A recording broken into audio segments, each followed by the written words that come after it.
Uma fascinante viagem a Jerusalém, como você nunca viu.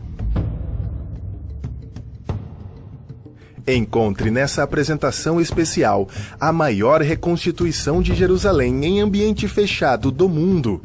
Nossos experientes palestrantes revisam os maiores eventos bíblicos, assim como vistos nas Escrituras, e interligam o passado, presente e o futuro da história bíblica.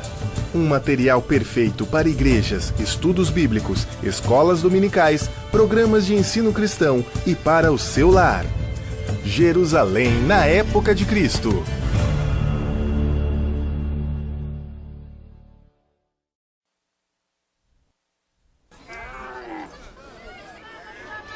Olá, bem-vindos a Orlando, Flórida e ao Holy Land Experience. Meu nome é Marvin Rosenthal, sou fundador e presidente do Holy Land Experience e estamos aqui na frente do portão principal do setor de exposição.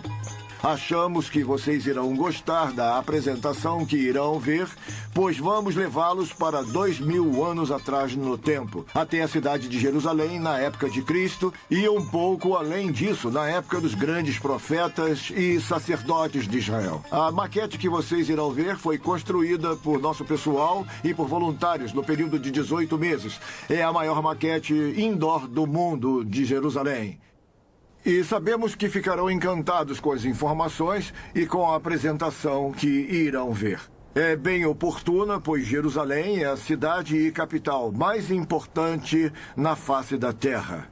O maior número de guerras tem sido travadas em Israel do que em qualquer outro lugar no mundo. A razão disto é que Israel é a ponte entre 3 grandes continentes. Ao sul fica a África. Ao norte e oeste fica a Europa. E ao norte e leste fica a Ásia. E é o único modo de se conectar com estes 3 continentes. Se quiser ir da África para a Ásia ou da Ásia para a Europa, é através do território de Israel. A razão disso é que existe uma trilha ou rota chamada Via Maris, que é através do mar entre estes 3 continentes e é o único caminho pelo qual os exércitos e mercadorias podem passar, porque junto desse trecho fica o deserto da Arábia, inóspito e perigoso. Os exércitos não sobrevivem, as caravanas não sobrevivem com facilidade e os 3 continentes têm que viajar através de Israel. Ao sul de Israel e Jerusalém fica o Egito, a leste fica a Jordânia, a sudeste fica a Arábia Saudita, a nordeste fica a Síria e ao norte fica o Líbano. De modo que Israel e Jerusalém são cercados de 3 lados pelo mundo árabe e a oeste pelo mar Mediterrâneo.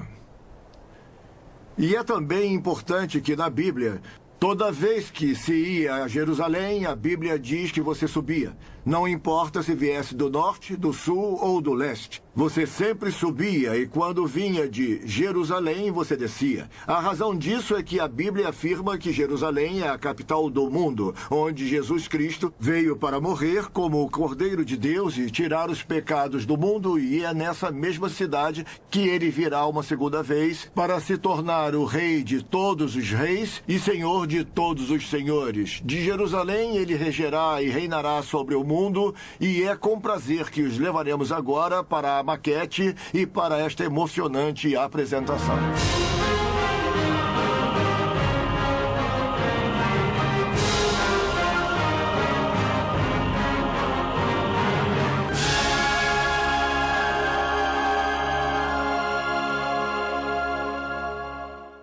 Senhoras e senhores, bem-vindos ao Holy Land Experience. O que vocês estão vendo é uma réplica de Jerusalém como era em 66 d.C. Esta é a cidade logo após a destruição por Roma em 78 d.C., após a morte, o sepultamento e a ressurreição do Nosso Senhor. Bem à sua frente está a parte chamada a Cidade de Davi. Ela vem do ano 1000 a.C. Davi conquistou estes 11 acres dos jebusitas que habitavam esta terra. No ano 1000 a.C., quando Davi foi coroado rei e precisava de uma cidade neutra como capital, sabendo que se escolhesse qualquer outra cidade próxima de qualquer uma das 12 tribos provocaria muito mais inveja e inimizade do que já existia, porque Davi vinha tendo muito trabalho para unir aquelas 12 tribos. Jebus era o local perfeito. O problema era como dominá-la, pois era quase inexpugnável. Havia um poço ao lado da cidade, uma fonte conhecida como a Fonte de Gihon, do lado de fora dos muros, e os jebusitas fizeram um túnel por baixo do muro, cavaram um poço de 20 metros de profundidade, por onde eles tinham acesso à água nos tempos de seca. Alguns dos homens de Davi sabiam desse túnel. Eles acharam a fonte Gihon, entraram pelo túnel e escalaram o poço. Foi um pouco difícil, mas conseguiram abrir o portão da cidade. O exército de Davi conseguiu entrar e assim dominar a cidade com relativa facilidade. Mais tarde, Salomão acrescentaria este trecho da cidade ao norte e construiria no Monte Moriá o primeiro dos templos. O templo de Salomão foi construído em terreno do Monte Moriá. E sobre aquele monte, Abraão levou o seu filho, seu único filho. O amarrou, o colocou sobre um altar construído por Deus. Ao levantar uma faca para matar seu próprio filho, em obediência a Deus, embora detestasse isso, um anjo de Deus deteve Abraão e trouxe um cordeiro, o qual viria a ser um dia mais tarde o Cordeiro de Deus, como um retrato disto, para tirar os pecados do mundo. Sabemos, é claro, que ele não teve que sacrificar Isaac. Um cordeiro tomou seu lugar, mas foi ao Monte Moriá que Deus o mandou. Moriá é uma colina de 300 e poucos metros de extensão. Olhando na cidade de Jerusalém, em 66 d.C., ela começou na metade da subida para a cidade de Davi, seguindo por uma ladeira conhecida como Elevação Ofel, continuando através do que se tornaria o Monte do Templo, através desse mercado de ovelhas e culminando com aquele que é o Jardim do Calvário. Tinha, portanto, 300 metros de extensão. Mais tarde, com o rei Ezequias, a cidade se expandiria para o oeste. Podem ver um muro vindo do sul e cruzando, do extremo sul atravessando a crista daquele que se chama Monte Sião. Podem ver aquele muro que foi derrubado. Esse era o muro que havia e entrava por trás do templo quando os babilônios desceram e destruíram a cidade em 586 a.C. Quando os babilônios destruíram a cidade, eles o fizeram cativos por 70 anos. Mas, sob o comando de Esdras e Neemias, eles reconstruiriam a cidade de Davi. Não reconstruíram a parte que Ezequias havia construído porque apenas um remanescente voltou da terra. Por 70 anos, o templo permaneceu destruído. Era um monte de ruínas por toda a cidade. E aí, com a volta do povo judeu, sob a liderança de um homem chamado Zorobabel. Quando Zorobabel veio, seu alvo principal era reconstruir o templo. Quando Zorobabel reconstruiu o templo, este foi dedicado em 516 a.C. E era um templo simples e tinha o exterior menor que o templo do rei Salomão. E tinha a aparência bem mais simples. E o dia da dedicação foi uma grande mistura de emoções. Alguns daqueles judeus antigos, a Bíblia nos diz, quando viram esse novo templo, choraram literalmente. Era muito inferior ao templo de Salomão. Mas havia um outro grupo que nunca tinha visto o Templo de Salomão. Tudo o que sabiam era a história de que o templo era a construção mais sagrada para o povo judeu. E quando um templo, qualquer tipo de templo, era reconstruído, era motivo de grande alegria. Quase nos faz pensar se um grupo sabia o que o outro estava fazendo. Mas havia dois grupos, ambos choravam e se alegravam. E foi assim que ficou até que os reis asmoneus chegassem. E eles reinariam durante o período intertestamentário, o período entre os impérios grego e romano. Expandiram a cidade até aquele muro ao sul, acrescentaram a área ao sul que Ezequias havia construído e continuaram além disso. Podem ver uma seção contornando o palácio ali em cima, o qual se tornaria depois o grande palácio de Herodes, e aquele muro se estendia até atrás do templo. Essa foi a expansão da cidade sob os reis asmoneus. Depois, quando Herodes o Grande veio para Jerusalém em 36 a.C., ele acrescentou a seção junto ao seu palácio e, em seguida, estendeu um muro até o norte. Podem ver um muro contornando o norte ligando-se à fortaleza Antônia do Templo do Monte. Esta era a cidade e o muro existia quando Jesus ministrou em Jerusalém. Quando a cidade de Jerusalém cresceu, casas foram construídas fora dos muros da cidade. E a essa altura, essas pessoas desejavam proteção. Muros eram construídos além, à medida que os limites da cidade aumentavam, como as cidades crescem hoje. O terceiro muro ao norte foi o último muro a ser construído ao norte e foi construído em 42 d.C. por Herodes Agripa. Ele não existia na época de Cristo. Do lado oriental de Jerusalém até o oriente, a cidade tinha uns 2/3 de milha. Do norte da cidade até o sul tinha cerca de 1 milha. Muitos se surpreendem ao ouvir que Jerusalém, em sua extensão, tinha menos de 1 milha quadrada. Mais surpreendente que isso é a população da cidade, que era de aproximadamente 90 mil pessoas em menos de 1 milha quadrada. Quando lhes digo que esta maquete é próxima da escala original, que está representada no tamanho da maquete, os maiores edifícios que vocês veem espalhados pela cidade e também o terreno são muito próximos da escala. Entretanto, as árvores, arbustos, animais e outros detalhes não são tão parecidos. Encolha-os 7 vezes mais do que vocês veem na maquete. Acrescentem 15 vezes mais e terão uma ideia próxima de como era viver em Jerusalém. Podem literalmente entrar pelo portão sul de Jerusalém, subir nos terraços das casas e andar pela cidade através desses terraços. É emocionante caminhar de um muro até o outro. Lemos no Velho Testamento que Davi estava no terraço do seu palácio, o qual era o mais alto que o resto da cidade. Assim, daquele ponto elevado, ele olha para baixo e vê Betseba se banhando. Alguns acham que ela estaria no terraço de uma casa. Estas casas mediam, em média, 90 a 180 metros quadrados e eram térreas. O único lugar em que havia casas de 2 andares era no setor chamado Cidade Superior.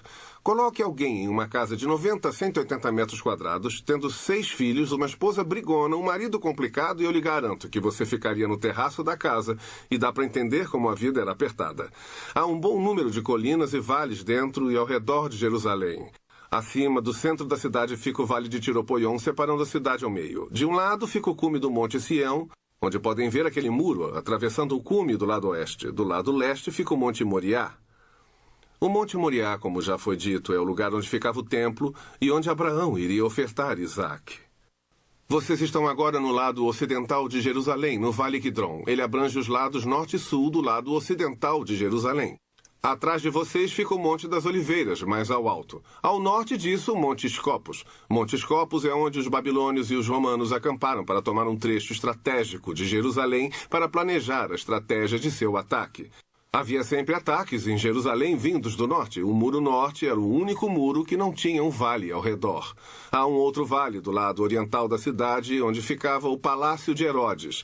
Ali, descendo do lado oriental e atravessando até o sul, e é o que se chama Rinom, ou Vale do Esterco. Todo o lixo, restos e esterco dos animais eram jogados nesse vale. Este era o depósito de lixo de Jerusalém. E o problema era igual ao de todas as culturas. A tendência do lixo deles era amontoar e chegar ao ponto onde os líderes judeus tivessem medo do inimigo passar sobre o lixo, pulando facilmente o muro e atacar a cidade.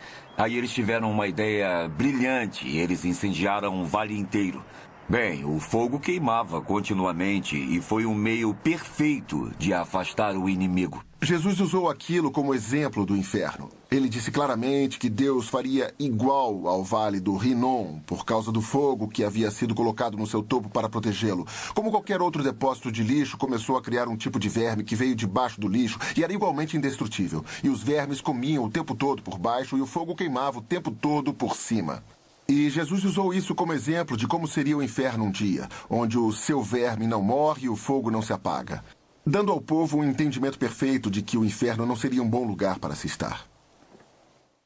Neste setor que nós mencionamos ficava a cidade de Davi, que surgiu em 66 d.C. Observem um prédio mais ou menos no meio desta área, bem ali. Aquela era a sinagoga, havia muitas delas em Jerusalém. O culto na sinagoga começou, muitos pelo menos pensam, quando ocorreu o cativeiro babilônico por volta de 586 a.C. E basicamente o culto na sinagoga consistia na leitura da Bíblia. Hoje ela é feita principalmente do Torá, ou dos primeiros 5 livros da Bíblia: Gênesis, Êxodo, Levítico, Números e Deuteronômio. Originalmente teria sido incluído o Torá e muitas outras partes do Velho Testamento que já tinham sido escritas naquela época. Este prédio aqui é o palácio da rainha Helena. Helena era gentia. Era rainha mãe de um pequeno reino chamado Adiabena. Localiza-se no que hoje seria o noroeste do Iraque. Ela e seu filho, o rei, se converteram ao judaísmo através da influência de um mercador judeu muito rico. E a própria Helena tinha um grande amor pelo povo judeu. Lemos no livro de Atos sobre uma fome terrível que assolou a cidade de Jerusalém. Ela e seu filho tinham trazido cereal para alimentar o povo de Jerusalém. E como gratidão, eles deixaram que ela construísse esse lindo palácio na Cidade Baixa, apesar dela ser gentia. Há 2 edifícios aqui ao sul do templo que são quadrados. Aquele com buraco quadrado no teto é a Casa do Conselho. Era aqui que os escribas, os advogados do Novo Testamento, teriam ficado e eles ditavam a lei ao povo. Moisés tinha dado 613 leis e era tudo o que Deus desejava. Mas na época que Jesus veio a Jerusalém, esses anciãos de Israel haviam adicionado tantas leis que o povo não só não conseguia guardá-las, como nem se lembravam delas. E havia muitos conflitos entre Jesus e esses líderes porque eles tinham posto fardos sobre o povo de Deus que ele não desejava. Este prédio é o prédio Mikvah, ou a casa de banhos rituais. Mas se você fosse gentio, não podia vir ao templo para adorar a Deus. Não podia entrar no templo por nenhum motivo. Se você fosse judeu, seria impedido de prestar culto no templo se tivesse alguma impureza. E por impureza entendia-se qualquer deficiência crônica de incapacidade, tal como a lepra ou a cegueira. Havia também situações temporárias. Se tivesse tocado em alguém impuro, se tivesse uma ferida aberta, e senhoras, se tivessem dado à luz a um bebê macho, teriam que esperar 40 dias para vir ao templo. Lembre-se de Maria e o tempo de sua purificação antes dela trazer Jesus ao templo. Para um bebê fêmea, ela teria que esperar 80 dias. Assim que completasse o seu tempo de acordo com a lei, você teria que entrar no banho ritual, onde havia banheiras entalhadas em rochas sólidas. Elas comportavam cerca de 302 litros de água cada. Você passaria pela cerimônia da purificação submergindo-se totalmente e depois você poderia ir ao templo. Os portões triplos. Esses são os portões triplos de Hilda, os portões duplos de Hilda. Hilda era uma profetisa em 2 Reis e era honrada pelo povo judeu por ela ser uma porta-voz, uma das poucas mulheres escolhidas por Deus para falar por ele perante o povo. E os adoradores entravam através desses portões triplos, entrando assim no próprio templo do monte, e saíam através dos portões duplos, a menos que houvesse uma grande tragédia e pranto na família de alguém. E aí essas pessoas tinham permissão de seguir contra o fluxo, podendo entrar pelo portão duplo e assim sair pelos portões triplos, mostrando que tinham tido de fato uma tragédia familiar. E o povo percebia isso, por eles estarem saindo contra o fluxo, eles tinham tido uma tragédia recente na família, e assim eles as confortavam, uma espécie de abraço emocional. Quando os adoradores vinham pelos portões triplos, subindo aquela escada do túnel, eles chegavam a uma área conhecida como o Pátio dos Gentios. Estes são chamados de átrios ou pórticos. Este é o pórtico oriental, o pórtico norte, o pórtico de Salomão e o pórtico real com destaque no alto. Joséfos nos diz que Herodes o Grande era o mestre construtor. Ele era um gênio em se tratando de arquitetura. Provavelmente é o primeiro arquiteto de seus dias e muitos dos prédios que vocês veem em Jerusalém ele construiu. A propósito, ele iniciou o projeto do templo em 20 a.C. Ele morreu por volta de 4 a.C. Não ficou pronto até 62 depois de Cristo. E foi totalmente destruído em 70 depois de Cristo. Ele teria tido lindos mosaicos de mármore branca polida no primeiro andar. Era onde ficavam os 70 anciões do Sinédrio de Israel. A casa de pedra lavrada era onde o Sinédrio se reunia. Era uma parte da coroa real. Era tão magnífico que se rivalizaria com qualquer catedral europeia em beleza e magnitude. Eles governavam sobre os assuntos civis. Qualquer tipo de julgamento ou questão legal eram eles que cuidavam. Parecido com o nosso Tribunal Superior e Senado, tudo junto em um. A única coisa que não podiam fazer em seu próprio governo era a pena capital, a qual ficava restrita a Roma. Na Fortaleza Antônia, no Templo do Norte, era a área onde todas as penas capitais eram dadas pelos romanos. Dentro do templo, vocês notarão um muro que contorna o próprio templo. Ele se chamava Shell. E era a barreira para os gentios. Nenhum gentio podia ir além do Shell e havia placas de aviso em cada entrada dizendo que se um gentio fosse pego além daquele ponto, seria executado. A pena de morte, neste caso, era realizada por bandos. Eles simplesmente os levavam para o vale e apedrejavam até a morte. Mas essa barreira era uma coisa muito importante para o povo judeu porque eles eram mais exigentes que os gentios, que, sendo impuros, não teriam permissão para entrar no recinto do templo sagrado. Em Atos capítulo 21, lemos o relato do apóstolo Paulo. Paulo tinha ido a Jerusalém. Ele tinha levado consigo um amigo grego.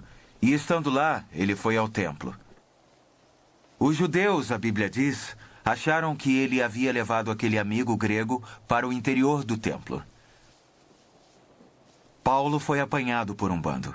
Eles o estavam surrando quando os soldados romanos chegaram e o salvaram daquilo que seria a sua morte certa. Vocês vão notar um número de portões em linha com o templo. Os portões serviam de entrada e muitos estudiosos afirmam que estavam em linha do portão leste direto para dentro do Santo dos Santos no templo. Se você viesse do pátio dos gentios entrando pelo leste, você atravessaria o lindo portão ou a porta formosa onde Pedro e João curaram um aleijado. Apenas o portão de entrada no templo tinha 9 metros de largura, ou seja, daquele muro até aproximadamente o fundo de onde vocês estão agora. Tinha 4,5 vezes a altura do nosso teto, 15 centímetros de largura, totalmente recoberto de ouro, e era só a porta de entrada do templo. Ela dava entrada para o pátio das mulheres. As mulheres eram permitidas, mas não podiam ir além dali para o interior do templo.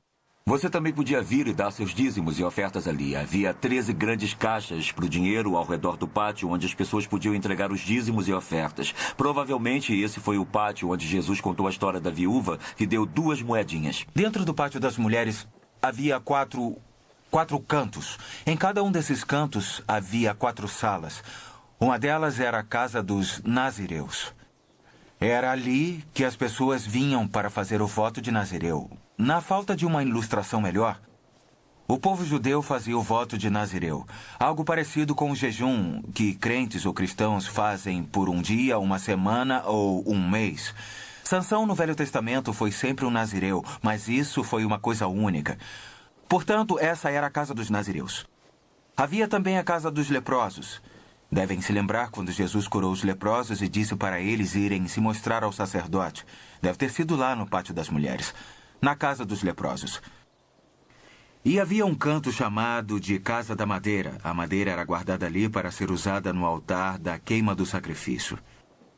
Isso é interessante porque se tornou uma espécie de disputa entre algumas das famílias mais ricas da cidade de Jerusalém para ver quem conseguia trazer a madeira mais bonita e a mais cara.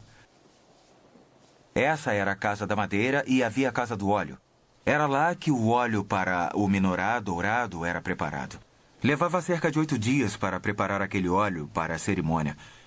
Ele era preparado e guardado ali. Você vai notar que são 15 degraus para subir ao portão seguinte, chamado de Portão Nicanor, onde cantavam os salmos de ascenso. Há uma seção dos salmos que começa com o Salmo 120 e termina com o Salmo 134. 15 salmos que são comumente chamados de salmos de ascenso. De fato, se você olhar embaixo dos títulos dos capítulos em sua Bíblia, ali consta salmos de ascenso, ou em algumas Bíblias, salmos degraus. Na festa dos tabernáculos, os coros levíticos e os músicos se reuniam nos lados daqueles degraus, e os adoradores, à medida que subiam, iam cantando os salmos de ascenso. Subiam o primeiro degrau e cantavam o Salmo 120, e então o 121, 122. Felizmente, quase todos eles são salmos muito curtos. A madeira e o óleo, é claro, tinham que ser levados aos respectivos lugares de uso, de modo que eram levados cerimoniosamente pelos degraus de ascenso através do portão Nicanor. A madeira até o altar da queima do sacrifício. O óleo levado pelo sacerdote, cuja função era, naquele dia, encher as vasilhas de ouro do menorá de ouro e aparar os pavios. Ele o levava para o santo lugar para o uso no menorá de ouro. O altar bronze ficava aqui, a bacia onde eram lavados os cordeiros. O altar neste templo tinha 14 metros de largura por 14 de altura. Se encaixaria neste cômodo aqui. Faziam ali milhares de sacrifícios. A bacia era onde eles mantinham a água para o banho dos sacerdotes e todos os instrumentos dos sacerdotes e dos sacrifícios, onde lavavam os cordeiros e todas as suas partes para certificar de que não tinham tumores. Tudo tinha que ser lavado e purificado. Aquela bacia neste templo comportava 64 mil litros de água. Era esvaziada e enchida todos os dias. Dentro do templo havia 2 cômodos. A única parte que é realmente do templo é a parte central dos fundos de toda a área do pátio. É o edifício em si. Ele contém basicamente a parte frontal do pórtico que o próprio rei Herodes o Grande acrescentou e que tinha cerca de 54 metros. Ela tinha os 2 maiores cômodos, considerados os principais pelo povo judeu do templo. O cômodo da frente, claro, era o Santo Lugar. Atrás dele ficava o Santo dos Santos. Aquele lugar era o mais sagrado de todo o monte do templo. Uma vez ao ano, o sumo sacerdote entrava e derramava o sangue do cordeiro para o perdão dos pecados de todo Israel, assim como o dele próprio. E aquele é o lugar do primeiro templo, o templo do rei Salomão, onde a arca do concerto ficava.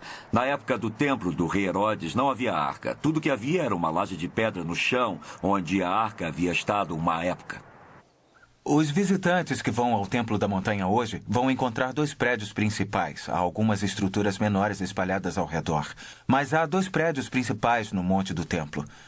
Quase no centro desses 36 acres fica o que é chamado de Cúpula de Rocha.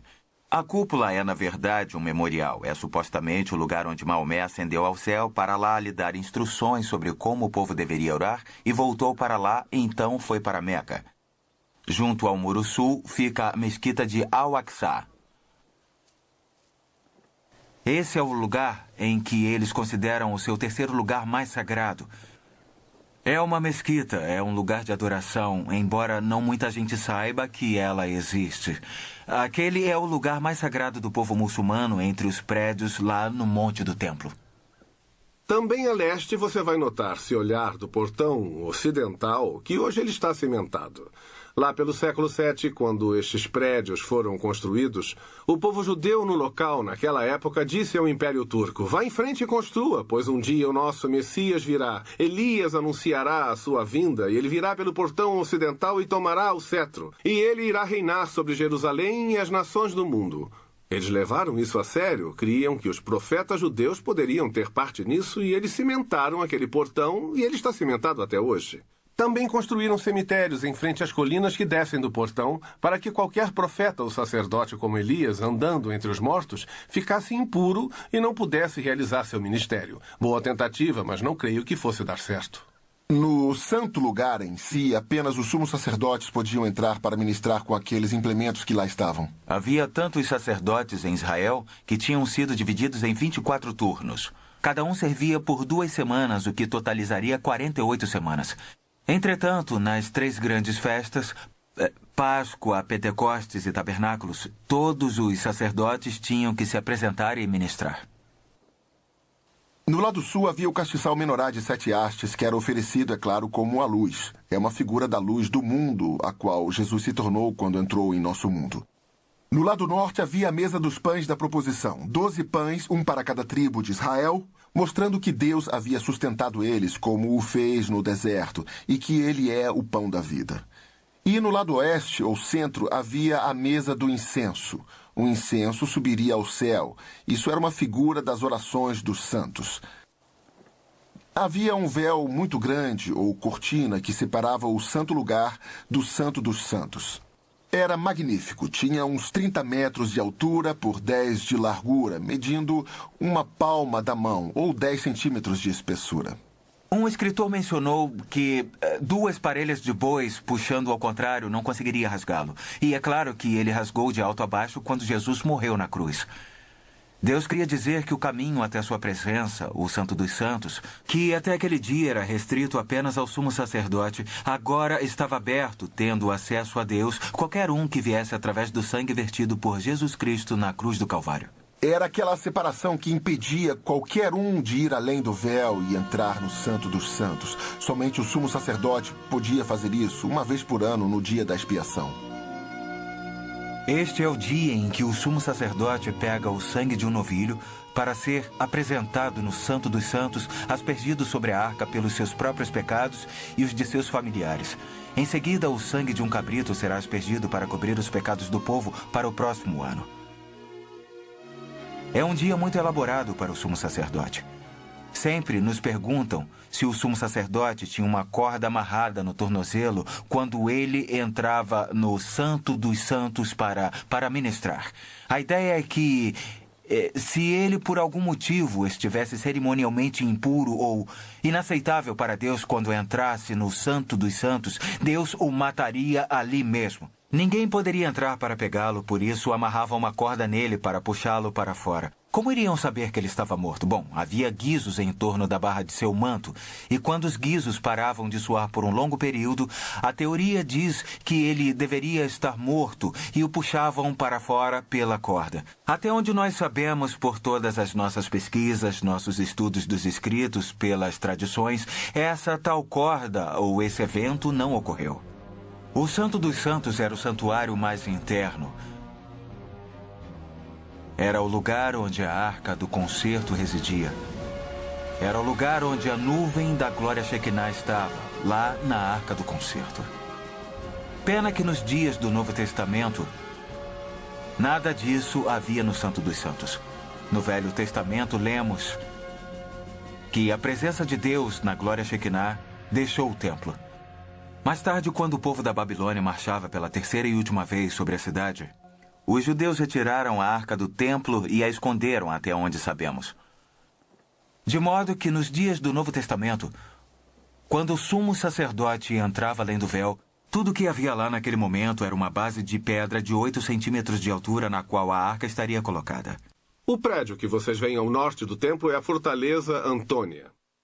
Herodes a construiu ao norte do templo para que os soldados pudessem rodear totalmente as lajes dos pórticos no caso de ocorrer uma invasão no pátio dos gentios.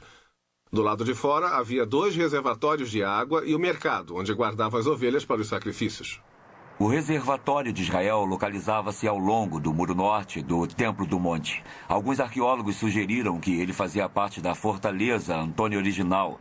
De fato, fosse o que o cercava, foi mudado quando o rei Herodes o Grande o reformou para Marco Antônio.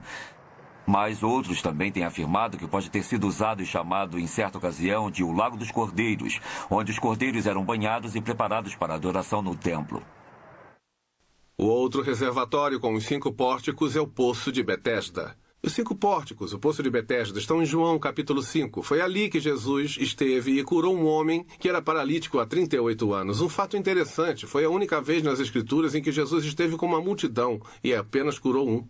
E os líderes religiosos condenavam Jesus por ele o ter curado em um sábado. Interessante como muitas vezes Jesus fez curas num sábado.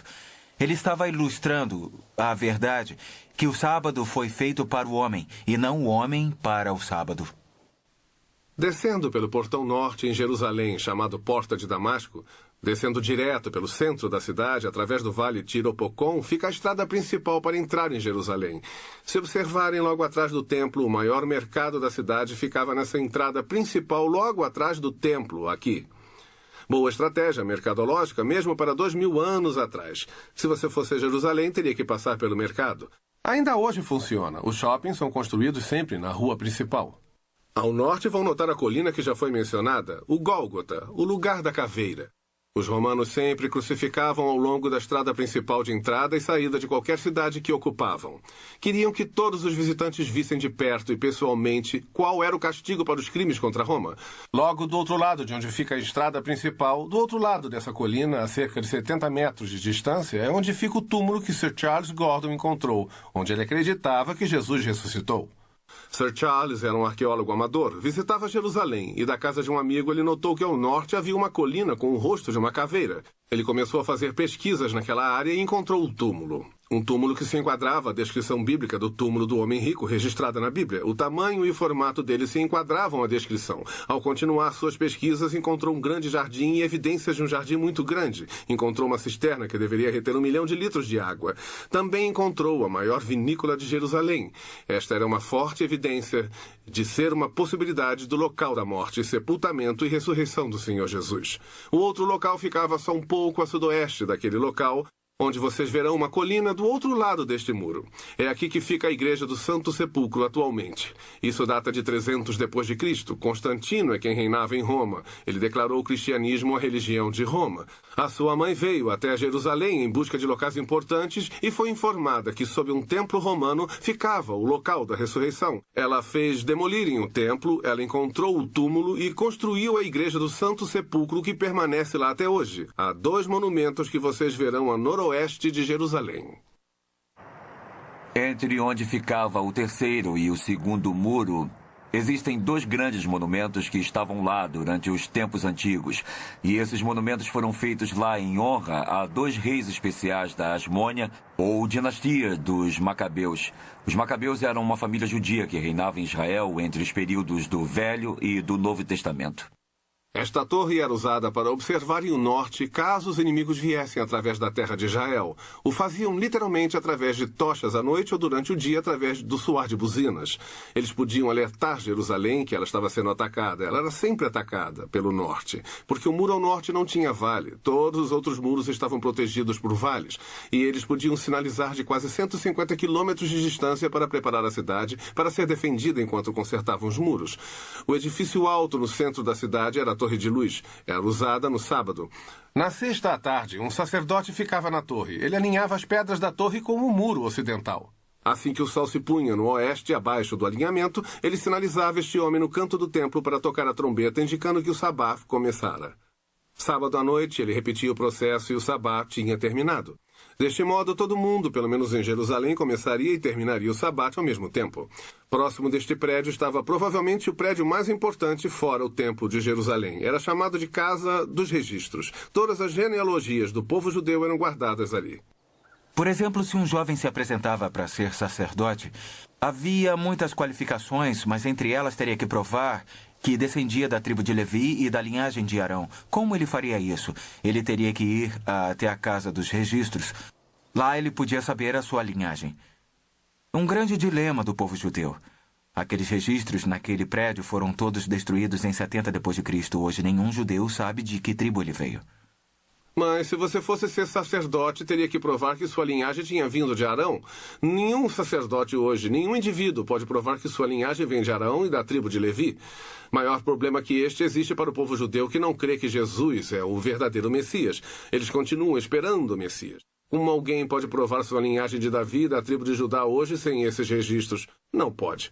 Jesus foi bem claro sobre isso quando esteve aqui. Ele disse, eu vim em nome do meu Pai. Ele veio com as credenciais apropriadas. Moisés, os salmos, os profetas falaram de mim, mas vocês me rejeitaram. Eu lhes digo isso, um dia outro virá em seu próprio nome e ele vocês receberão. Triste comentário sobre o que ocorrerá com Jerusalém, quando aquele que eles receberem sem as credenciais se tornará o pior pesadelo deles, mas eles irão vê-lo como aquele que vai trazer a paz, o Messias. Eles deviam saber que o Messias teria de vir antes de 70 a.C. e da destruição dos registros, e eu afirmo a vocês que ele veio. Entre a ponte vindo lá do templo até a cidade superior e a escada vindo da cidade baixa é o que é chamado de Muro Ocidental, ou Muro das Lamentações. Há um acesso ao público de 60 metros até o muro. É aqui onde hoje o povo judeu faz a adoração. Essas pedras vêm do tempo em que o templo estava de pé. Não são pedras do templo, são pedras do muro que mantinha o templo. Não ficou nenhuma pedra sob pedra do templo, mas esta é a área mais próxima que o povo judeu tem acesso para adoração até obterem um acesso ao Templo do Monte e reconstruir o seu templo. Assim, eles adoram aqui, agora, temporariamente. Aqui vocês podem ver o Palácio de Herodes o Grande, medindo aproximadamente 6 acres. Lembre-se que falamos sobre uma torre para proteger a cidade do norte. Tem 3 torres ao norte do quintal dos fundos. Notem um muro que contorna o palácio protegendo os moradores. Herodes não era romano. De fato, Herodes era descendente de Saul, irmão gêmeo de Jacó, aquele que vendeu sua primogenitura por um prato de lentilhas. Os descendentes de Esaú eram conhecidos no Velho Testamento como edomitas. No Novo Testamento, com a influência grega, tornou-se idumeu. Herodes era um idumeu. Ele tinha sido proselitizado à força, de modo que o povo judeu o considerava metade judeu. Essa foi a única razão por que o aceitaram, embora com reservas, como seu rei, porque, pelo menos, havia um vínculo da parte dele ao judaísmo. Ao norte do Palácio de Herodes o Grande, vocês notarão as torres. Elas tiveram nomes de amigos ou de parentes. Fazael era um membro da família dele. A outra era Hípicos, que era comandante de seu exército e também amigo. E Mariane. Mariane era uma das suas 10 esposas, uma princesa judia e um símbolo de conquista para o povo judeu. Mas não durou muito tempo. Foi espalhado um boato pelo único membro da família de Herodes o Grande que tinha ciúmes de Mariane, de que ela estava tramando pelo trono em favor dos 2 filhos que ela tivera com ele. Ele acreditou no boato e mandou assassinar todos os 3. Era assim que Herodes resolvia os problemas. Vocês não iam querer ser amigo nem tampouco inimigo de Herodes. Logo após o assassinato de sua família, Roma disse que era melhor ser o porco de Herodes do que o seu filho. Eles viveriam mais. Esse é o tipo de homem que ele era. Herodes também sabia que ninguém iria chorar sua morte quando ele morresse em Israel. É muito importante chorar por um morto. Isso no Oriente Médio é mostrar respeito. Se você não tem parentes e amigos, tem que contratar pranteadores. E ele sabia que ninguém iria chorar por ele. Assim, ele teve sua própria estratégia. Herodes era um rei muito mau e muito ciumento. Sabemos que ele foi o mesmo Herodes que deu a ordem para matar todos os bebês machos de até 2 anos de idade que morassem em Belém quando os 3 sábios não retornaram. E quando o próprio Herodes se aproximava da morte em Jericó, ele deu mais uma dessas terríveis ordens. Eles tinham que reunir os mais proeminentes líderes judeus na terra, talvez cerca de uns 300, e colocá-los dentro do seu hipódromo. Uma construção que ele fez para corridas de biga e lutas olímpicas. Herodes sabia que ninguém iria chorar por ele quando morresse. Assim, ele decidiu resolver isso. E disse à sua irmã que 1 hora após sua morte, eles deveriam mandar matar todos os líderes judeus proeminentes em seu hipódromo. Assim haveria prantos na terra, mesmo não sendo por ele. Também na cidade superior vocês vão notar o Palácio Asmoneu, que deveria estar nesta área, não grande o bastante para Herodes o Grande quando ele veio. Ele construiu vários palácios por toda Israel. Lugares onde ele pudesse escapar de Jerusalém caso houvesse alguma revolta. Se a sua vida fosse ameaçada, ele poderia fugir para esses palácios e viver o resto de sua vida sem deixar a cidade. Ele tinha concubinas, comida e água suficiente para viver fora a vida toda. Esse homem era um gênio, quando se tratava de coisas humanas, mas para relações públicas ele não era bom.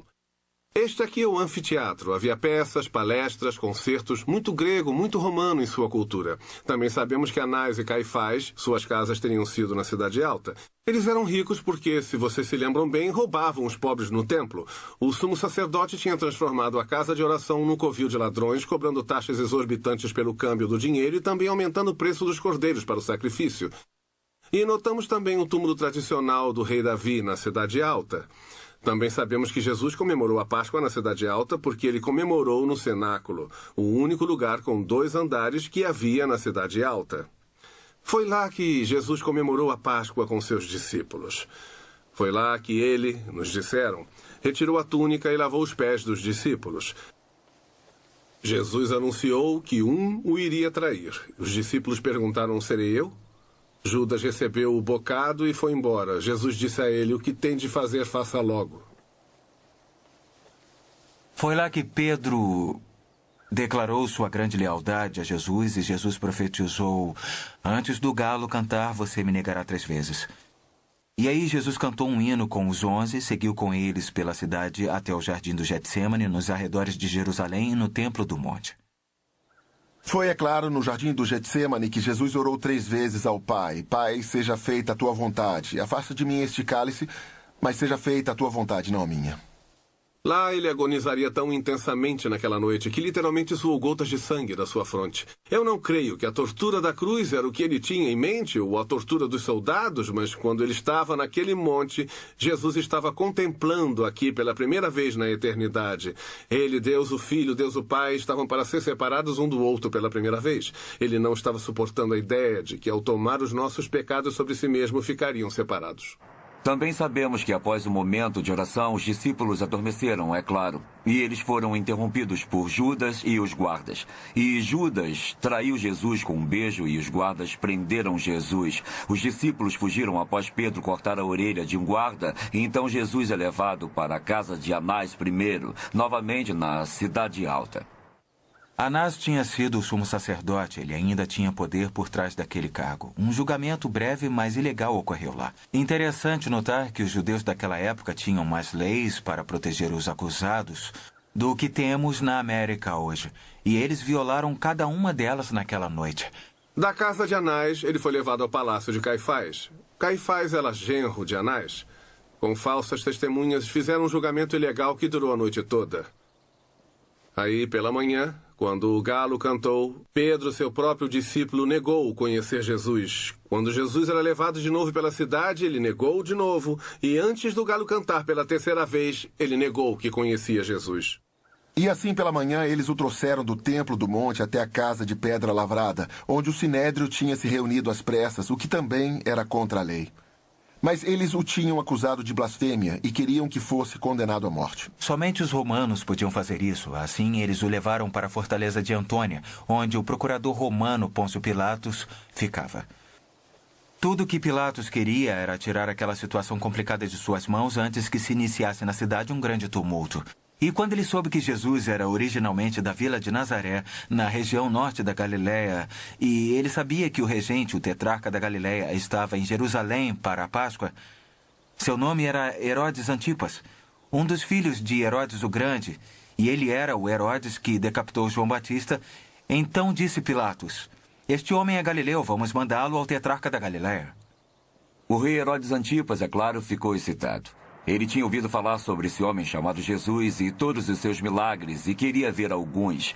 Aí Jesus veio perante o rei Herodes Antipas, como consta em Isaías 53, como um cordeiro foi levado ao matadouro. Ele não disse nada, ele não fez nada, não fez grandes milagres, e o rei Herodes ficou frustrado e o mandou de volta para Pilatos, na fortaleza Antônia. Aí ele pensou, o que farei agora? Eu me lembro.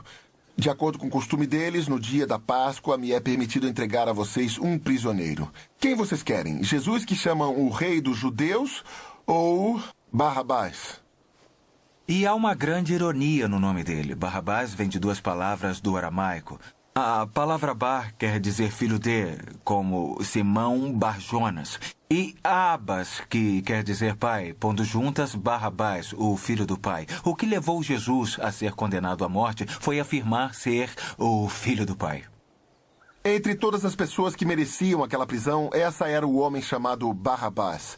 É irônico que os homens começaram a gritar, solte Barrabás! E estavam de fato gritando, solte o filho do pai. E sabemos que Jesus foi levado até a base do pretório, a torre mais alta da fortaleza Antônia. Lá ele foi surrado, foi cuspido, os guardas romanos zombaram dele, puseram uma coroa de espinhos em sua cabeça, fizeram a brincadeira chamada o Jogo do Rei com ele, e aí ele seguiu até o Calvário, pela Via Dolorosa. O Evangelho de João registra que, levando sua própria cruz, ele saiu para o lugar chamado Caveira, que em hebraico significa Gólgota. E lá, o absolutamente perfeito, sem pecado, o único Filho de Deus vivo e verdadeiro foi pregado em uma cruz e crucificado. Seu sangue foi derramado. A Bíblia chama o seu sangue de precioso. Precioso porque era o próprio sangue de Deus. A Bíblia nos diz que esse foi o único sacrifício que poderia apagar para sempre o pecado do homem. Só Jesus tinha o tipo de nascimento e viveu o tipo de vida que o qualificou para morrer, o tipo de morte exigido para a salvação do homem. Por isso ele teve o direito de dizer, eu sou o caminho, a verdade e a vida. Ninguém vem ao Pai senão por mim. Seu corpo foi retirado da cruz e colocado num túmulo, mas a sepultura não pôde detê-lo e ao terceiro dia ele ressuscitou gloriosamente. Ele mandou seu anjo do céu retirar aquela pedra, não para deixá-lo sair, mas para que soubessem que ele ressuscitou, como disse que faria. Ele ressuscitou gloriosamente, sendo visto durante 40 dias em Jerusalém e arredores por seus apóstolos e muitos dos seus discípulos. Lá no Monte das Oliveiras, ele subiu naquela magnífica nuvem gloriosa. Os anjos disseram aos discípulos, ele voltará novamente. Se há uma coisa que podemos estar certos, é que Jesus, de fato, irá voltar. Aqui, no extremo sul de Jerusalém, fica o Poço de Siloé. Este é outro evento em que Jesus fez uma cura.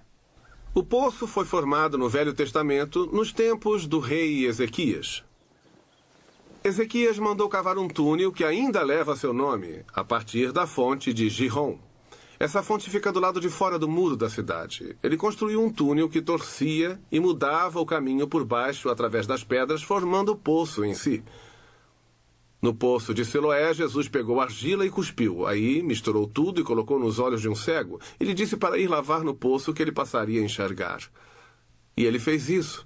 É fascinante, ele só fez 2 vezes, uma aqui em Jerusalém e a outra na Galiléia, onde ele curou com cuspe. Não encontrei nada das escrituras que mencione sobre cura com cuspe, Mas havia uma grande tradição estabelecida pelos líderes de Israel que ficou por quase 100 anos. Que quando o Messias viesse, ele ressuscitaria os mortos e curaria os cegos e os enfermos, que ele faria as curas com o seu próprio, adivinhe, cuspe.